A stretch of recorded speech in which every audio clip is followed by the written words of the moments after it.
അപ്പം ഞാൻ വിളിക്കാൻ വന്നപ്പോൾ ഞാൻ പറഞ്ഞു അമ്മ ഇവൻ ഞാൻ അങ്ങ് പ്രപ്പോസ് ചെയ്ത് ഇപ്പം ഞാൻ എൻ്റെ അമ്മയ്ക്ക് അടുത്ത് അങ്ങോട്ടും ഇങ്ങോട്ടും ഇങ്ങനെ നെർവസ് അപ്പം അമ്മ വിളിച്ചിട്ട് പറഞ്ഞു ഇങ്ങനെ മോൻ എൻ്റെ മോളെ ഇഷ്ടമാണോ അവിടെ അമ്മ പറഞ്ഞു ആ അതെ മോന് ഇഷ്ടമാണെങ്കിൽ എന്ത് കാണിച്ചാൽ കുറച്ച് കാലം കഴിഞ്ഞ് വീട്ടിൽ ചോദിക്കും ഞാൻ കെട്ടിച്ചു നീ കൊണ്ടുവയ്ക്കൂ ഇങ്ങനെയാണ് അമ്മ. ആണോ എങ്ങനെയാണോ കുഞ്ഞായിരുന്നപ്പോൾ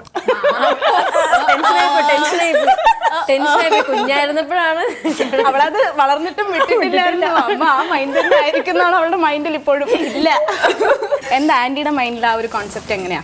അമ്മ പേടിച്ചിരിക്കും. എനിക്ക് ഇന്നത്തെ സമൂഹത്തിൽ ഭയങ്കര പേടിയാണ്. നമ്മൾ ഓരോ ദിവസം ന്യൂസിലും ചാനലിലും എന്നാ പറയും അറേഞ്ച് മാരേജ് നേരെ വേണം സക്സസ് ആണോ അല്ല. ഇവന് അപ്പോഴും ഞാനിപ്പം ഇവരുടെ പറയണമെന്ന് വെച്ചാൽ പഠിക്കുക, ഒരു ജോലി, സ്വന്തം കാലിൽ നിൽക്കുക. നമുക്കൊരു ഫാമിലിയിലോട്ട് പോകണമെങ്കിൽ നിങ്ങൾക്ക് ഒരു പങ്കാളി നിങ്ങൾക്ക് ചൂസ് ചെയ്യാം. പക്ഷെ നല്ലത് നോക്കിയെന്നാൽ തെറ്റുശരിയും കണ്ടെത്താൻ ഒരു കഴിവുണ്ടായിരിക്കണം. അതിൽ നിങ്ങൾക്ക് എന്തെങ്കിലും ബുദ്ധിമുട്ട് ഭാവിയിൽ ഉണ്ടായാൽ മരണം വരെ പിടിച്ചു നിൽക്കരുത്. ബൈ പറഞ്ഞു തിരിച്ചു വന്ന് സ്വന്തം കാലിൽ നിന്ന് ജീവിച്ചോണം എന്നാ ഞാൻ പറഞ്ഞിട്ടുള്ളത്.